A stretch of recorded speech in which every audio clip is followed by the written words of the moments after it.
Okay, member. Honourable Chair, I just wanted to rise and address a couple of the comments there. I do appreciate the Minister, and I think we're very well served in British Columbia by the Minister, who is very fair and open with his deliberations and so forth. I would say that in listening to the Minister's speech there, he said a few things that were flags to me. He talked about the fact that this was stopping workers from having a right to. It does no such thing, Honourable Chair. What we're saying, Honourable Chair, is that the expert panel recommendations were there as a suite. They were not there to pick and choose.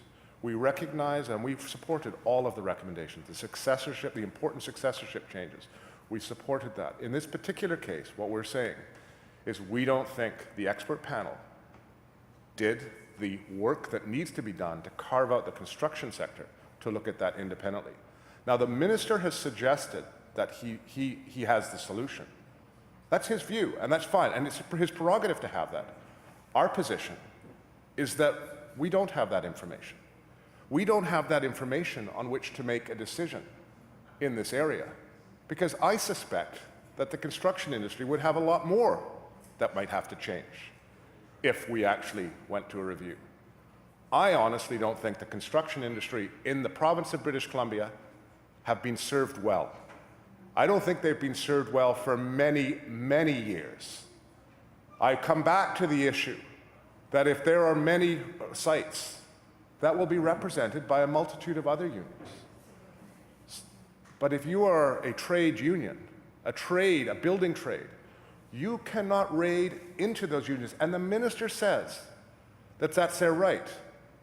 But it is their right. But it's also our right as British Columbians to assure that the playing field is level. This is not about trying to create a us versus them, us versus CLAC, or us versus Unifor, or us versus the nurses. This is about recognizing that labor law must represent the diversity of views that are out there and be inclusive and respectful and grounded in evidence that will probably not get what everyone wants, but it builds forth to a policy that we can actually grow from as opposed to pendulum swing back and forth. And that is one of our singular objectives. It is to ensure stability, consistency, and certainty.